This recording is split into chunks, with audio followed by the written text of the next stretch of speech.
Hey, happy Tuesday, everybody.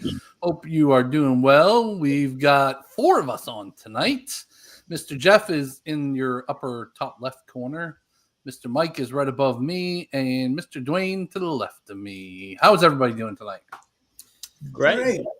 I'm good, but can we get back to what I was saying before? Just because I does Dwayne not look like Uncle Fester tonight? Oh my goodness. Man, if I known I was going to take this kind of abuse, I'd have just stayed in there and talked to my wife. Well, let me show you what people tell me I look like a lot. Oh my goodness. Oh, All right, here it is. You guys, if you want to get really brave, you could just open it up to comments and say, who do each of us look like? Yeah. There you go. Yeah, there you go. I'm impressed you could get the picture up that fast. Good job, Jeff. Yeah, I listen, strong technical skills tonight. Yeah. Yabba dabba doo. All right, everybody. So we do these lives every Tuesday talking about living all over South Carolina now. We've got Mike in the upstate, so we'll get into that a little bit tonight. He's in the Spartanburg and Greenville area now, working both areas, really, down here in Charleston and up there. So he's got some time behind the wheel this week, right? Yes, sir. But post your questions down in the comments. We'll throw them up on the screen and try to get you answers. If one of the 4 of us don't know the answer, we'll try to get back to you. And, sometimes we're right and sometimes we're wrong, but we usually try to give you the good, the bad, and the ugly and everything. We started these lives because people were asking questions on the Zoom, on the YouTubes, though. And we just decided, let's do this every Tuesday. Let's build a community so that we can answer your questions all about South Carolina. Also, we have a lot of our past clients that have come on all the time and kind of jump in and answer some questions from their perspective as well. So we love that. We couldn't do that without everybody as well. So we appreciate all of our past clients chiming in, new and old, and in the future as well.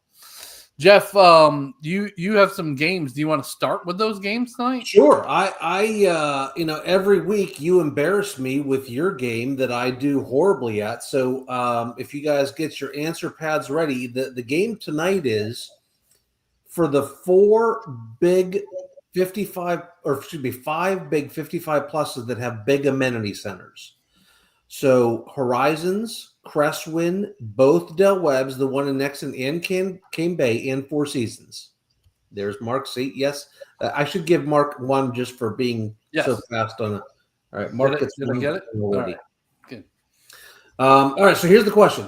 And what started this was I started noticing we often have some really good pricing in one or a couple of these neighborhoods.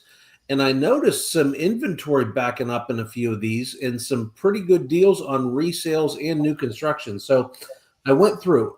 So out of those 5 neighborhoods, how many homes right now are priced under $400,000? Out of all 5 together. All 5 neighborhoods, how many homes total, new construction and resales, are priced under $400,000? I'm ready. You ready? All right, let me see him. We have a Mike Royal with 11. Mike says there's 11 PJ available. Yeah. All right, that is 1 for Mike. There is actually 11. Hey. All right, so next one. Between 450 and 500, how many homes, resales and new construction? These are not proposed construction. These are either being built or finished. How many homes in those 5 neighborhoods between 450 and 500? Answers, please. 30 for Mark, 12 for Dwayne. 16, I'm going to say that Mike is getting a second one. There are 19. Oh, wow. Lisa was pretty good there with her comment. She jumped there. She was in the game. All right, next one between 5 and 550. 5 and 550. How many in those 5 neighborhoods? Hold them up when you're done.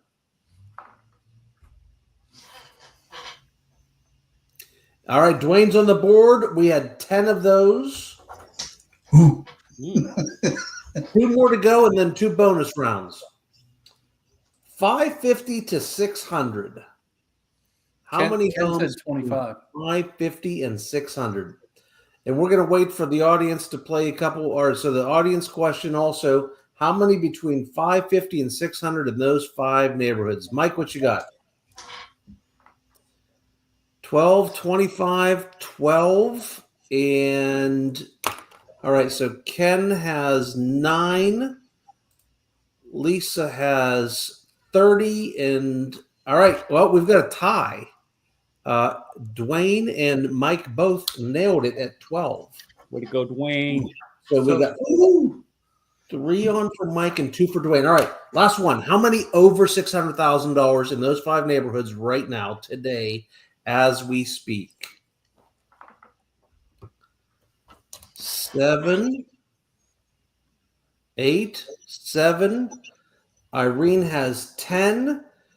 We're going to go with Irene wins this one. Right. There are 16. So Irene gets a point, and Dwayne gets another one because he was the closest. All right, 2 bonus questions. What is the price of the lowest home in these 5 neighborhoods right now? It's about a 12 or 1,300 square foot 2-bedroom, if I remember correctly. What is the price of the lowest price home in those 5 neighborhoods? All right, 289, 376, and 375. We'll go with the winner of 376.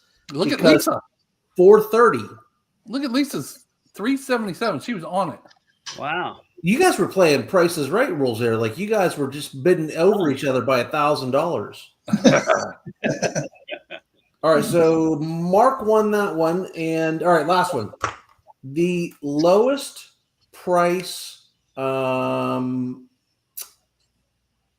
Okay, well, that last one was the lowest priced new construction. I done screwed up the game. This is the lowest priced resale now. Lowest priced resale. And I'll give you a hint. It's in Del Webb Cane Bay.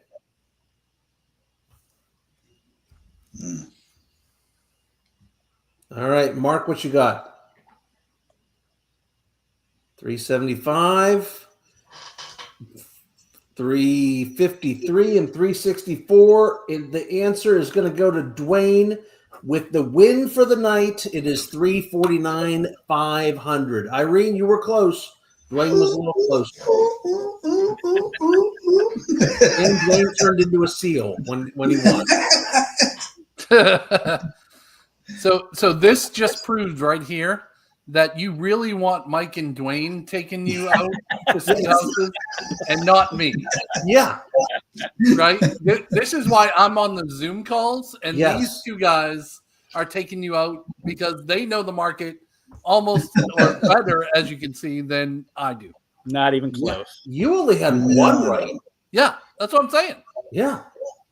I'm what do they say? That when you lose all your education and you're just a guy that stays in the office. I forget the word. Anyways. Dumb. That's what it that'll was. work. That'll work. That's a technical term. Yeah. All right, so everybody, don't forget to post your questions in the comments. We want to know, what exactly are you looking for the area? What do you want to know that you don't know that you haven't heard on one of our videos before? And then also, where do you want to see more videos? We would love to know where to do more videos. We always try, to put out, good quality videos that educate and show, especially the people that aren't around here, these neighborhoods and these houses and all of that. So definitely give us some hints on where to go next, and we'll add them to the list. We got a big list, Like we're booked out through I think April right now on videos. So if you pop one in there, it may not come out until the end of April. Just so you know. You guys should have seen the spreadsheet Mark gave me this week, showing all like. If it were up to me, I'd be like on Tuesday at 10 a.m. I'd be like, let's go do a video at yada yada, and we'd go do a video. Mark, it is like an Excel spreadsheet from hell. It made my head hurt looking at this thing. But it was really impressive. Just get in the car, Jeff. Yeah, exactly. And drive because I'm the driver. Yeah, get in the car. Well, since we started with numbers, let's keep it going. So the question we have every week for everybody is how many homes that went under contract were over 1 million. So this week, 249 properties went under contract. Of those, 203 were single family. And how many of those 203 were over 1 million in the Charleston market? So that's the question. I'm going to wait and not give the answer quite yet. But go ahead and post your question, your answer in the comments. How many homes over? So we had as high, just to give some hints, we've had it as high as I think it was 68 on our highest week. Mm-hmm. The average has probably been around 24, and then the recent weeks have been higher. So get ready with your answers for that. I'll come to Jeff, Mike, and Dwayne first, and then we'll throw up your comments as well. So 203 in the Somerville, Ladson, Hanahan, Goose Creek, Moncks Corner. We had almost half of those. 98 homes went under contract in our area up here. We had a median of 386 in the Somerville, Ladson area. And then in Hanahan, Goose Creek, Moncks Corner area, we had a median of 353. So $200 and $206 a square foot. I wish they would do averages. I like getting averages better, but I guess they have to be fair. What's in the middle, right? Maybe you can make an Excel spreadsheet that figures it out for you. And you just numbers in just plop it in there. Yeah, that would be great. Mount Pleasant, their median was 1.3 million. And then West Ashley was 670, North Charleston 385, James Island 640, and then Johns Island 585, and they each had about 10 or 11 homes. So that should give you some good hints as to kind of where the number is for how many homes over 1 million. So Jeff, Mike, and Dwayne, you guys want to throw up your answers, and then we'll throw some on the screen. All right. So Jeff says 28. Mike says 50. Dwayne says flashing 27. Edna says 11. And Bob says 17. Rose says 22. Rose is coming in town soon. Lisa says 28. And Ken says 29. And did I type it in here? Yes. The correct answer is 48. So Mike, wow. Mike Royal with the win. I like it. 48 homes over 1 million. Mark, why do you think that is that we've seen two of the highest weeks in the beginning of the year? I don't know. One of the things the analytics are calling out is the higher price markets are doing much, much better. And I'm assuming that is because it's not as many mortgages on those. So there's more cash in those higher price markets because they're selling a property in California for $3 million and then coming here and buying a 1.5 or a $2 million. So we're seeing better numbers in the higher price markets. Mm-hmm. Yeah, that could be. Yeah. I'm going to start upping my numbers here. Then, of course, the market will crash whenever that happens. And it'll be all one house sold. It'll be all your fault for sure. I've got a couple news items too. I want to hit. Let me throw this up on the screen here. So this was in U.S. World News, and it was talking about the tariffs and home prices. So I thought we'd jump in on this a little bit because everybody's wondering if these tariffs are going to increase the prices of homes, right? The National Association of Home Builders said about 7% of the total cost of materials for building homes in the United States comes from materials outside the country. So, Trump was talking about putting a 25% on Mexico and Canada. A lot of our lumber does come from Canada. So they're saying even if a 25% tariff were to come into play, it would only increase the cost of a home about $2,000. Now, I say only, but we already have an affordability issue. So it may not affect those, move up buyers or, your final house buyers. 2,000 is probably not going to make a big difference for them. But for your first time buyer and, around there, even some of the move up buyers, $2,000 could make a big difference. And, that 2,000 is probably really 3,000 or 4,000 because the builder is not going to eat that cost, and then they're going to add some on top of it. Mm-hmm. So what do you guys think about that? Do you think that's pretty accurate, or, are you guys worried about the tariffs? Of course, I think, anytime prices go up, it's not, it's not a good thing. But being that only 7% of the stuff comes from outside the country, maybe I'm not worried quite as much. Yeah. And still, I still think that this market still stays artificially, at least for right now, kind of on the buyer's side, because we've just got so much competition between the new builders that is keeping the numbers a little artificially low. Especially in I looked up a lumber joke. Do you want to hear a lumber joke? Okay, go for it. A lumberjack once told me he cut down 27,572 trees. I asked, how did you know exactly how many? He said, easy, I keep a log. Dad joke. Good dad joke. Good dad joke. That's good. I like it. I'm going to hit on some of the comments. Irene says, wow, on the number of homes over 1 million. Edna says, I can't imagine paying for a home over 1 million. Lisa says, me either. Brent Suttles. Hey, Brent. Hey, Brent. How you doing, buddy? He is one of the local attorneys in town, does a great job, has helped many of our clients in the past.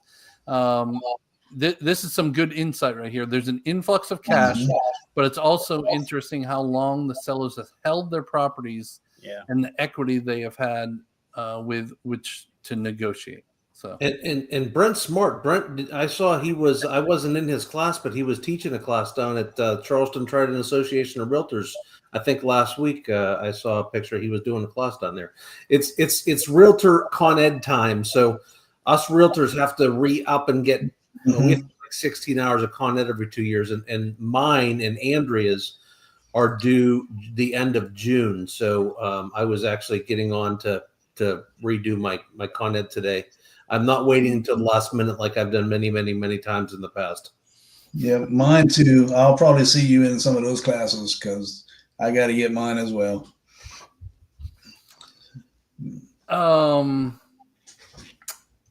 One of the questions that was on Redfin was how hot is the Somerville market, and they I guess they look at that by days on market, and they were saying it took about 76 days to sell a home on average in Somerville. So it's kind of in the middle or around nationwide, not the worst, not the best. But our sales to list price is 98%. Wow. So at least our realtors are putting the right prices out there for the most part. Yeah, I mean, when those houses sit for 120, 200 days, typically it's almost always, they're just overpriced. Yeah. From the beginning. And you just don't want to chase the market. So that's why it's so important to have them priced right in the first place. And this is coming from the guys. When we list your house, the more money you get for the house, the more money we get. We want to get as much money as we can for your house. But we also don't want it to sit, because then when it sits too long, people start saying, what's wrong with it? Right. one of the things I was noticing today, Jeff, there's some hot deals. You already kind of touched on it with your games today, but over in Four Seasons, there are 2 brand new homes that will be done in May that have some really great prices on them. So the Granada at $449, Anna Donegal at $449, and these are on that Quiet Cove Trail. So there is berms on each side. It's kind of an in-between road. So both of these homes, no matter what side of the road they're on, they're both even, so they're both on the same side. They should be backed up to a berm, and those berms that they put in there are super, super awesome because they had to build it up so high per the county, requirements and all. Yep. That I mean, I haven't seen a Granada this price. No, and those berms, because obviously, how many people do we have come into town and say, I want to be backed up to woods or water? And we get that. And if that's what you really want, then we'll find it, obviously. But the prices of some of these more interior homes are definitely lower than what's backed up to woods and water. And they're doing a really nice job with these. They do a great job with this in Four Seasons and also over at Del Webb in Nexton. The berms, the goal is to kind of the shrubbery and the plants and everything on the berms. Once those grow up, and they put faster growing bushes and trees in there, that you can really just see the roof line of the home behind you. So even though they're backed up to another house, it may not be as bad as you think it is. We've had a lot of people that said, no. And then when they saw the berms, they said, yeah, that's fine. Mm-hmm. Yeah. And I think it's, these are well appointed homes too. These aren't just base model homes. Right. Yep. That's a good point. They're putting stuff in them like most people would put in them if you would design them from the ground up. So the extra lighting. One thing that I've seen a lot of lately is floor outlets. The spec homes are putting, a lot of them are doing floor outlets, which you don't think is that big of a deal until you see the way these houses are laid out. If you want to have a reading lamp beside your chair, you kind of need a floor outlet, or you got to run a cord across the floor. Mm-hmm. I like the gas hookups out in the back porch too. Yeah. I've never done that. I've always just been a switch out the propane tank. I guess if I had the option for it, I probably would put a gas line in. I've just never had a house I could do that. Yeah, fire pit or grill. I mean, I would do it. So I've got one of those Blackstone grills, and I was cooking some chicken tonight. In the middle of it, like my chicken's only half cooked. There goes my propane tank. Oh, I had a backup. I was going to say, yeah. So I was able to swap it out while it was still kind of cooking. But yeah, that hookup on the back of the house for constant, never having to go to Publix to swap out that container is fabulous. You know what we did tonight for dinner? Did you remember when the Instant Pots were the big rage a few years back? Mm-hmm. And everybody cooked every meal in an Instant Pot for like a year? Yeah. I pulled mine out of the closet recently, and so we did some pot roast tonight. I forgot how easy that is. I threw the chuck roast in, some taters, some carrots, some onions, and a little sauce packet thing. Hour and 20 minutes later, it was coming out. It was fantastic. Mm-hmm. Yep. Yeah. Hey, Nice. Real estate doesn't work out for you, Jeff. You can always, go back to restaurants. I just have a restaurant full of Instant Pots all the way around the. Yeah, that's all. Hey, look at the original price on that Granada, Jeff. $553. So we're $4,000 change. That's crazy. Yeah. I cannot believe that. Del Webb has 6 spec homes as well. They're all in the Scenic series, though. And get this, they're all available now. They're done. Done. All 6 of them. Nice. So Hallmark contour. So 3 contours, 4 contours. Oh, there is one mainstay, which is in the middle series. Mike, I don't think you've seen a mainstay yet, have you? I don't know. Yeah, it's a brand new one over there, and I really like it. We've got a video. It's either out or it's coming out real soon on the mainstay. It's a cool layout. It's a little different. Yeah, I like that. I like the layout. That was a really nice layout that we saw the other day. You liked the layout because they brought Vicious Biscuit food in when we went to go see it. That's why Hey, you liked the when layout. I talk about layout, if I'm saying lay out the food or the layout of the house, whatever, Oh gosh. Peggy says, "Why don't they show actual photos of the homes instead of drawings?" Well, because they're under construction. Some of the builders do that. They'll show a representation like another home they've done in that model, and they'll just make a note saying, "Hey." But right now, if you were to show the house as it is, well, these ones are done. I guess it's just they don't go back and change them. But we'll if you want to see one, we'll get you a picture. Yeah, they I don't think they want to pay for the photography for it. Mhm. Yeah, they figure that's up to us realtors to get done. Yeah, for sure. And then Summerwind, I don't think anything sold since we talked about them last week. They did drop this price. I think this was $399 for a traveler, 1,500 square feet. This is their new plan, and so that is down to $379. You got another one at $399, and then there was 4 right at around $450. One of them we talked about last week, where it was backed up to woods and everything else. Yeah, it's a nice lot and a nice back porch. That's nice. Mhm. And then this Enthusiast has a second floor. So it's a 3-bedroom, 3 full baths, 2430 square feet. So every home they have as a spec right now is under 500,000. So that Traveler is their smallest, right? It is. Yes, sir. It's interesting that the smallest there, I think the Traveler is about 1,500 square foot.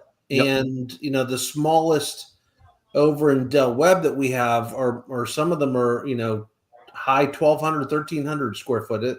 They're a couple hundred foot bigger than the smaller ones at some of the other neighborhoods. So it's just because it's the smallest over there. And Mark and I have been in this thing. It lives very well. Yeah. Isn't that one of the ones that they have the fireplace on the back porch? Yes, I think you're right. That one we showed your clients, I think. Yeah, And that's right. they decided to go to a different area, but Mhm. Yep. Yeah, I love that fireplace. I would use that a lot. Yeah.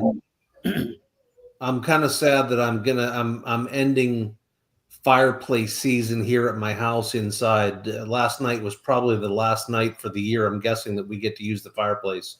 Mhm. Hey, Chad, you need a gas hookup to use that, though. On the back porch?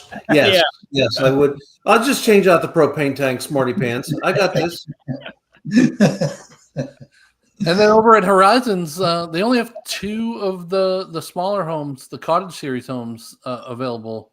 Now I know they let some release that weren't going to be done until June or July, and people jumped all over those. One of our clients actually got in on one. Was that your client, Mike? I forget who that was. I don't know. No. No. Okay. I think it was John's. It was John's client, I think. Yeah. And so all of the mid series and the higher series were gone, and then they only have these 2 left, and they don't have actual prices on them yet because they're not ready to be released. They're just throwing them out there early, I think. And they're making big progress out there in the amenity center. If you haven't seen it lately, go back and take a peek at some of our recent videos out there. It is looking like a building. I'm thinking we're on track for the end of this year is my guess. Yeah. I was thinking, Jeff, we should probably go there on a Sunday when nobody's working and do a walkthrough update of that.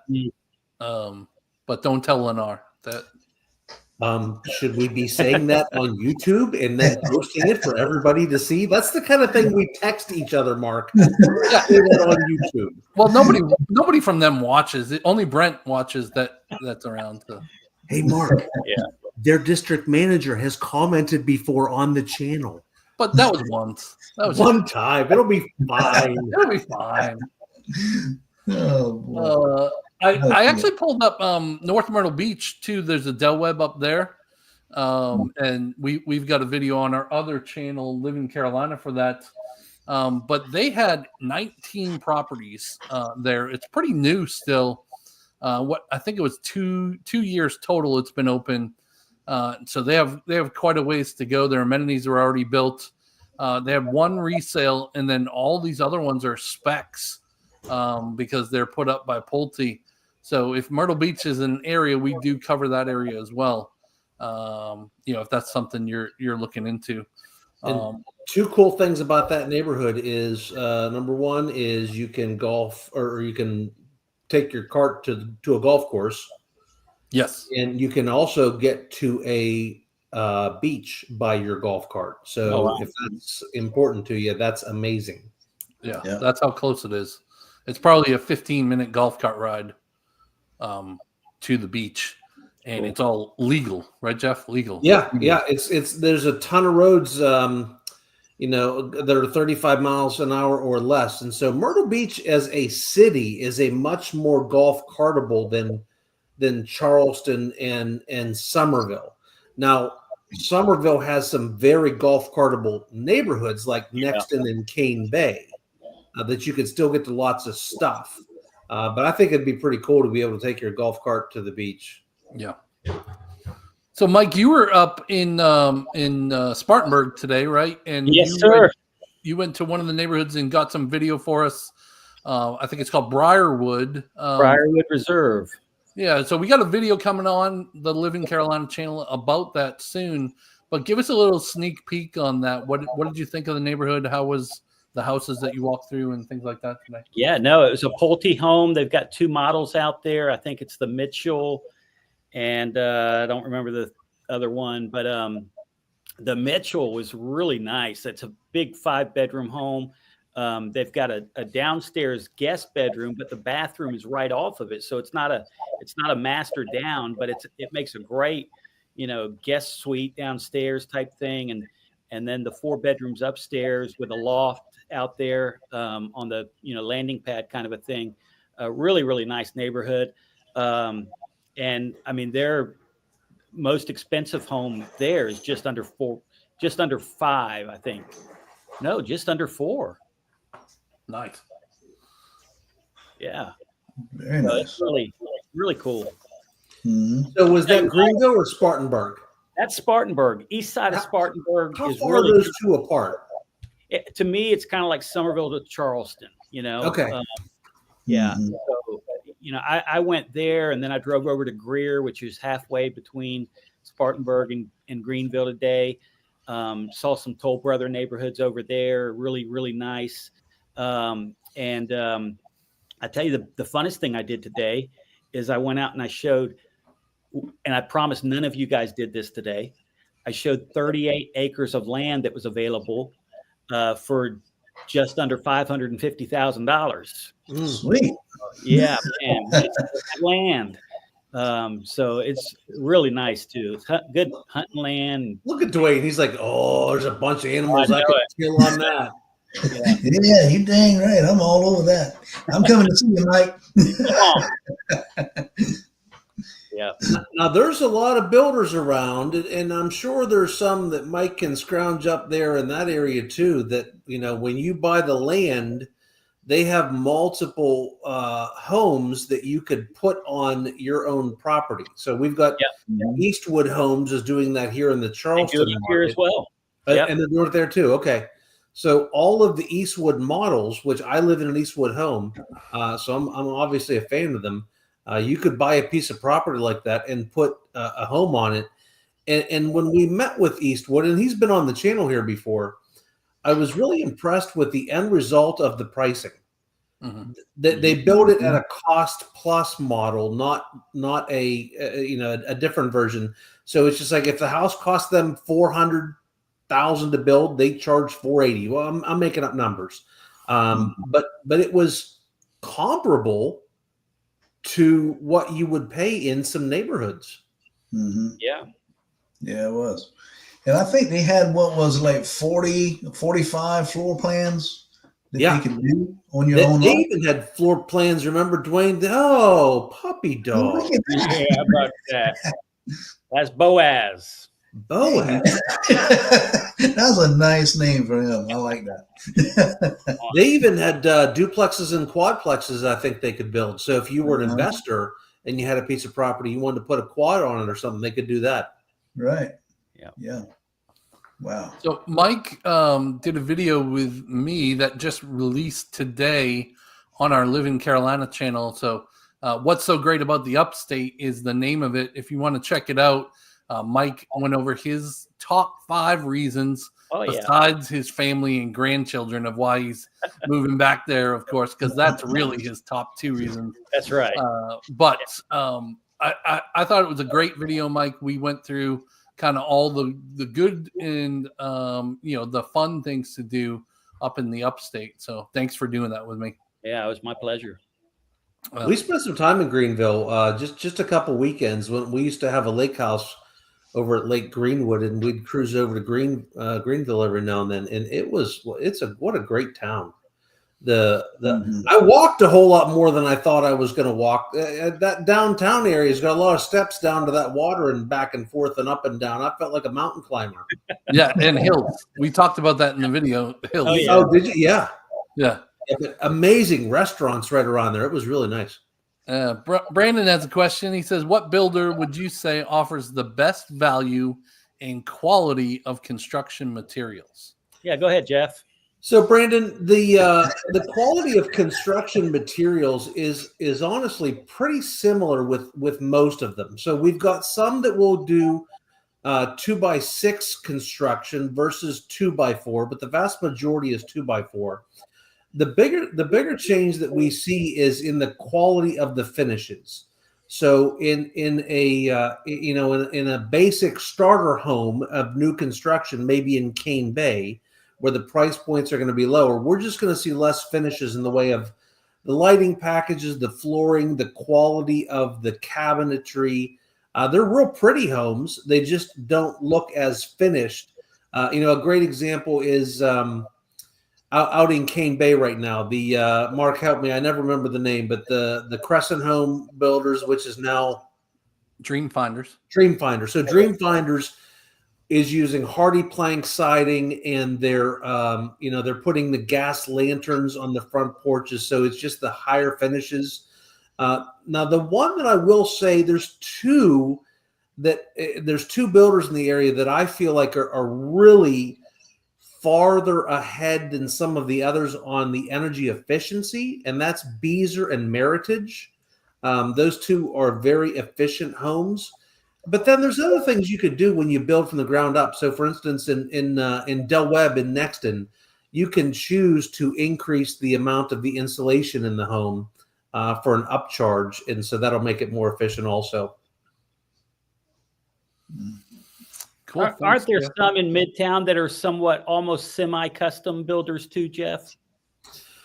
Yeah. So as far as, being able to change a room, move a wall, there are some that have some availability. True Homes is one of them that pops to mind. We had a new home being built out in Ravenel at the homecoming out there, and the client was needing a 4th bedroom, and that model only came with 3 bedrooms, but it had a really big loft space. And so we actually just turned that loft into another bedroom, and then they still had enough room for an office space because the lady worked at home. So there are some semi-customizable things in some of these builders. But we do see a lot of the builders that are ground up for, do you want this to be an office or do you want this to be a bedroom? So there is that ability also. Yeah. All right, we got another question from Dan C. What's going on, Dan? How you doing? So we are coming out of Massachusetts to see you guys in about 3 weeks. Would it be possible to visit a construction site? I'd like to check out the framing of a new home. Yeah, I don't see a problem with that, Dan, at all. We can definitely make that happen with one of the sites, or maybe a couple of them, just so you can kind of see, it up in framing and no insulation and stuff like that. We'll find some for you for sure. Yeah, and then we also, when we do a ground up construction, Dan, we highly encourage you to do a pre-drywall inspection, so that the professional inspector, and our inspectors that we use most is a master inspector. So he's done a bazillion of these things. And so we get to go in and look at the frame of the house before the drywall goes up and we can see all the guts of it and get anything fixed before it goes into sheetrock. And we're going to find things. We do on every one. Those guys are really, really super thorough too. I mean, they could really spend all day on a house if they wanted to, just, looking at all kind of different things. But it's amazing the job that they do when they're looking at it. And we like to have the same ones do the pre-drywall as the finished one, because then they have their notes in the previous report that they did. So if there was an issue in the rafters, they can go back up in the attic space and just make sure it's fixed. Jeff, I wish I had that picture. That my favorite one is when you and I walked into a pre-drywall and we were looking for our inspector, and we were like walking all around, and he was up in the rafters crawling across like Spider-Man. We're like, "Hey, Bob, are you here?" And he goes, "Yep, right up above you." Scared the crap out of us. It was hilarious.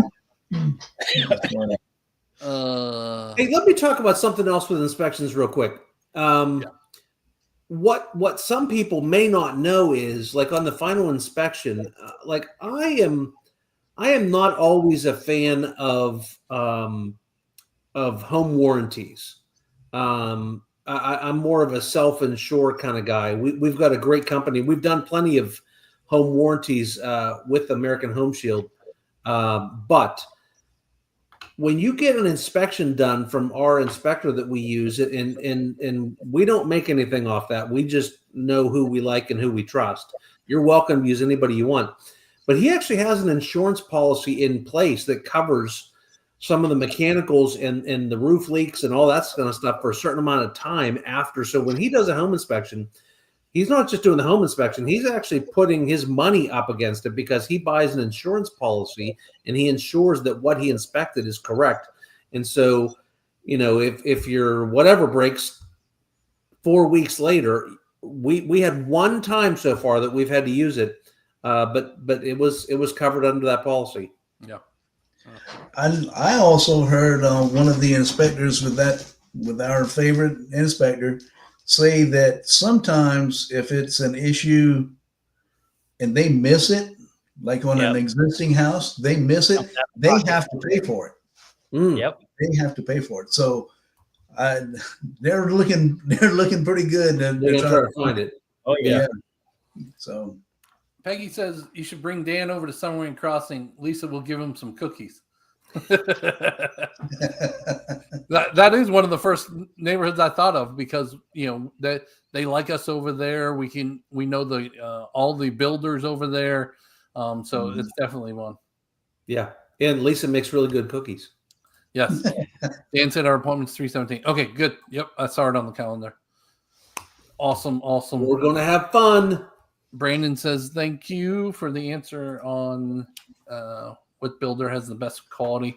So Jeff, I've had 2 YouTube questions on some of the videos this past 2 weeks, I would say. And then we've had 2 different clients call in and ask about, how do I purchase my home when I still have a home to sell here? What are my options? How do I navigate through all of that? Because it's a huge move, right? People are moving from California or New England or Florida or wherever they're coming from, and it's a long distance. And sometimes they just need some guidance on that. So can you say it so nice and eloquent. Can you kind of go through the options in the last 15 minutes that we have here? Yeah, so the easiest thing to do is to so let's first off assume that we've got some cash available. Not a lot of cash, but some cash. As little as 5 to 7% of the home price of the one that you're going to buy. And your debt to income ratio is such that you can technically afford 2 mortgages for the short term. And that's pretty easy for us to figure out with a mortgage person. We're able to do that all the time. So let's say you're going to buy a $500,000 house and you're going to put 5% down on a conventional loan.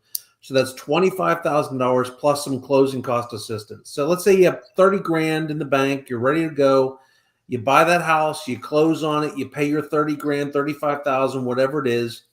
And then you move in and then you sell your original home.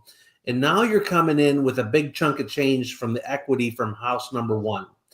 And so what you do is you do a recast on that loan if you want to, or you put it in the bank.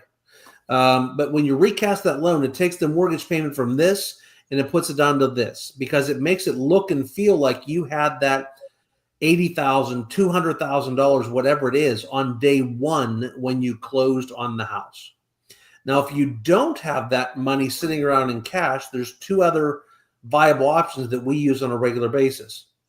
Number one is you can borrow from your own 401k without penalty for a certain amount of time. So we've had people do that where they just borrow the money from themselves, take that 40 grand, let's say, out of their retirement, use it to buy the house. And as soon as they sell their original house, they go pay that back and there's no penalty. The third way takes a minute to pre-plan for, but it's actually the way that we do a lot of times. I did it on my house, and that was I got a HELOC on my house.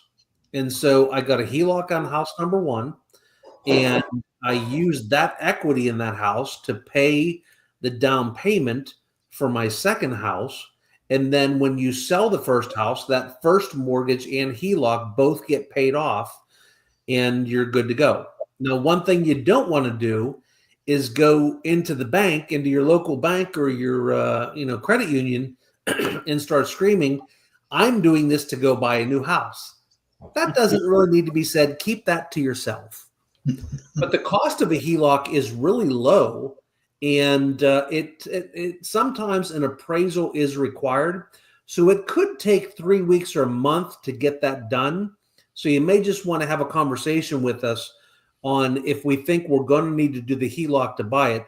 Now you sell the first house. You don't have to have it. Listen, there's nothing more painful than closing at 10 o'clock in the morning on one house and 2 o'clock in the afternoon on the other house. And all your stuff is sitting in a moving van ready to go. Yeah. And as much as we try to be prepared, there's sometimes that things happen that are out of our control. Yeah. And that one closing doesn't happen in time. And then all hell breaks loose because now we're trying to catch up on everything. We've had people that have had their stuff in a moving van. Movers are coming, and we didn't close on the house that day. It wasn't Mike's fault. It wasn't Dwayne's fault. Normally, it's the mortgage company. Mm-hmm. But either way, you hate to have that happen. So this is a much easier process. As long as you can afford technically that those two mortgages, but sometimes we don't even see two payments. Because when you buy a house, if you buy a house and you close on June 15th, your first mortgage payment isn't due until the 1st of August. So it's a month plus whatever's left in that month typically. So a lot of times we've had people that have sold their house off and closed on it before they ever needed to, before they got to the point where they had to make two payments. The other thing is if you get your house under contract, and we actually have this happen a lot. How many times, Mark, Dwayne, Mike, do we have this conversation with people that come into town and we say, listen, we get that you're not here to buy a house this weekend. We want to get you a comfort level for is Somerville, is Charleston, is Myrtle, is Spartanburg, is Greenville the right location for you? And to send you home with a comfort level that if I go list my house, once I get a contract on that house, we're going to find something here because we've got enough inventory that you're going to love. We don't want you selling. Yeah. We want it to be the home run. And then when you get that contract on the first house for sale, we can most likely get a contingency on the purchase of this house here in Somerville, Charleston, Greenville, wherever, based on you selling that first house. So we do that all the time also. Yeah. Mm-hmm. Two quick notes on that. So the HELOC, when you were talking about the HELOC, it's literally a line of credit. So if you don't use it, it's okay. It costs you a little bit of money to do it sometimes. Sometimes it doesn't. There might be a few little bit of closing costs. But even if you don't use it because you do sell your house in time, yeah, it doesn't hurt you to go ahead and do it ahead of time, right? I keep my HELOC was good for 10 years. I have a HELOC right now. I don't have any money out on it, but I've got a big chunk of change. Listen, I'm self-employed. Nobody's guaranteeing me a paycheck. So I just wanted to have a comfort level if I had an emergency and I needed some cash, that I have that available. So even if you don't ever move, once you get some equity in your house, some of the HELOCs are free. I think it cost me $25 a year to keep that HELOC in place, and so it's an emergency rainy day fund if I need it. Yeah. Hey, Jeff, since you got some cash available, you want to go tomorrow and look at some boats? I thought you were going to say, do you want to go up and look at 38 acres up around Spartanburg? There you go. Yeah, that'll work too. I will never own another boat again in my life. You stop it, man. You live in the Charleston area. I You've know. got to. But I'm a pontoon guy, and these just ain't pontoon waters. And I had a pontoon boat in Lake Moultrie. And listen, while we often tell people, and I don't want to scare anybody, there's no big, scary, nasty gators running around Cane Bay and Nexton, but they some monsters up in Lake Moultrie. You're right. You're right. Yes, Yeah. sir. And so when Andrea, my lovely wife of 26 years, let me know that swimming in Lake Moultrie was not an option for our family, so the tubing and the water skiing behind the pontoon boat that I was used to, that was all going away. Now, Yeah. here's one, like I had a black lab. I really did like Boo Boo, but he was just as dumb as a box of rocks. Mm-hmm. And when I heard they had them big gators up there, I would throw the tennis ball way far out in the water in Lake Moultrie and see if I get him to swim out to get it. Even them gators didn't want Boo Boo. Great. Okay. Wow. PETA has joined the conversation. Thanks. I would never do that to Boo Boo. Lisa said, just give me 24 hours and she'll have the cookies ready. Deal. Heidi Hey, Lisa said, asked a question before, Mark, also. I want to get to that. You mean to pop it up? Say one more time. Lisa asked a question before. I wanted to pop it up. You know where it is? You want me to throw it up? Yeah, because I don't know what you're talking about. Okay.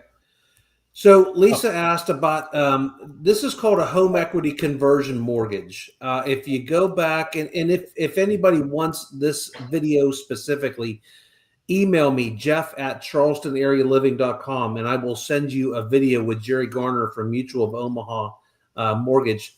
The home equity conversion mortgage is for somebody that's 62 years old, and you put down, the numbers have changed, but let's call it 60%. And then you never have a payment ever. The interest just keeps building up and building up and building up. And then the day you go get hit by a bus, Mark and I come back in and sell your house, and the mortgage gets paid off, and all the equity goes to your kids, just like it traditionally would. It's not for everybody, but who it is great for is somebody sells their house up north, and they're coming down here with $400,000 in cash. Well, they can find a home for 400, but maybe they like the home that's 550 better. So they could put the 400 down or even less, buy that 550 house, never have a mortgage until you decide to sell it or you die, and then it gets sold off and the note gets paid off. So we'll have Jerry on again at some point, but I've got a video I can send you. Anybody that wants it, just email me, jeff@charlestonarealiving.com, and I'll send you the video we did. Jeff, that's a really great option if you don't like your kids and you don't want them to have an inheritance, right? Yeah, spend it all. Yeah.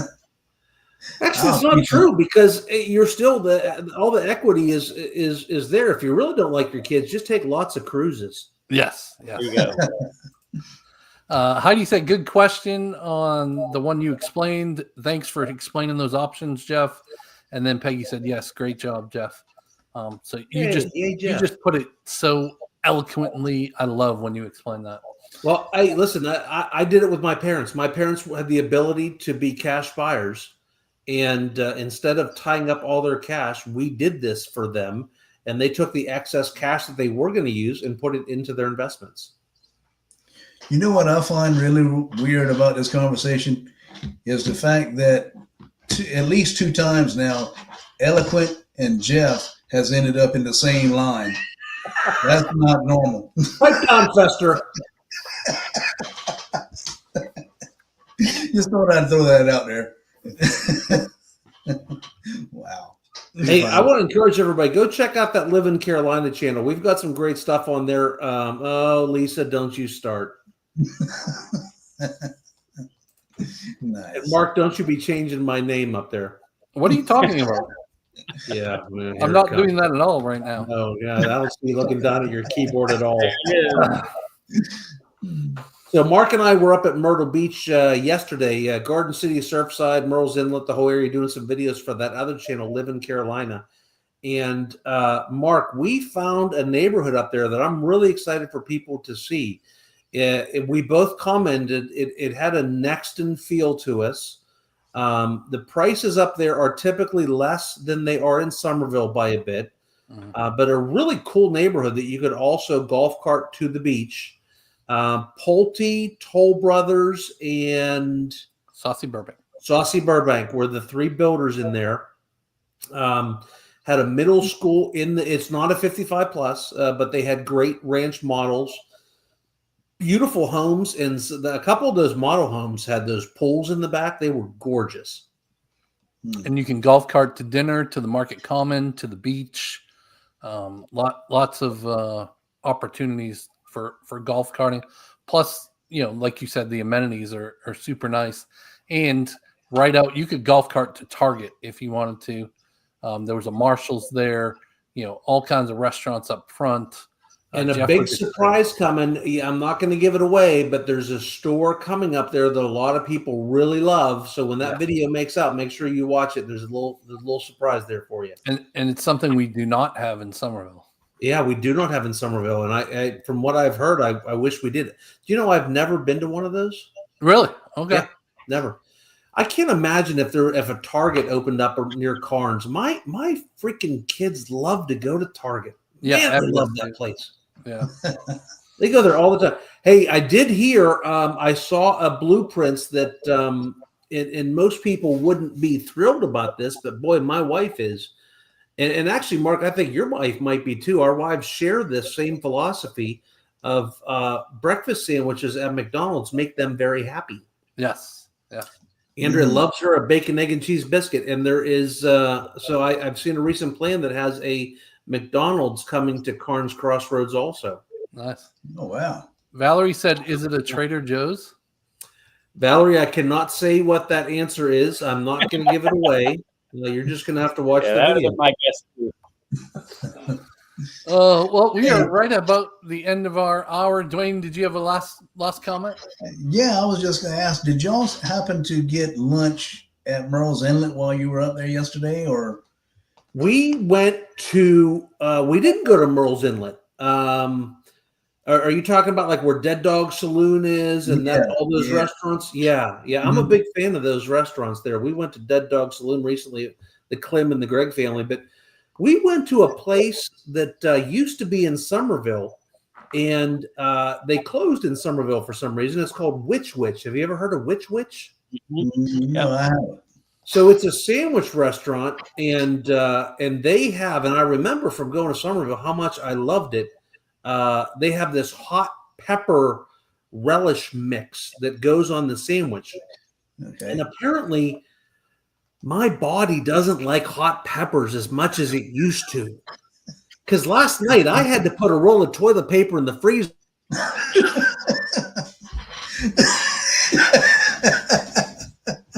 I was dying last night. Good job, Mark. Thank Good you. job. But it was a good sandwich going in, coming hot. Yeah, it's 8:00, isn't it, Mark? Yeah. Yeah, I think so. Looks like time to end it right now. So Brian said, "Hey, Brian and Court from Somerville, not Hey! Yeah. they're closing on their house soon." Valerie said, "OMG." I agree, Valerie. OMG for sure. Yeah. And then Peggy said, "TMI." Yes. I apologize. Let's just know I feel much better now. All right. Well, we are at the end of our hour, guys. We don't want to keep anybody up late. Not that anybody would ever stay on long for us past their bedtime, but we appreciate everyone joining. Thank you for being a part of this community, inviting us into your homes. At the end of this broadcast here, we're going to put a video up It'll have a QR code. If you want to book a Zoom call with us, do that. We would love to learn the lifestyle that you want to live and see if we can't match you up to the area that is best for you in Somerville, no matter if it's the upstate, Myrtle Beach, or the Charleston, Somerville area. We look forward to seeing you next week. Till then, see ya. See y'all. Bye-bye.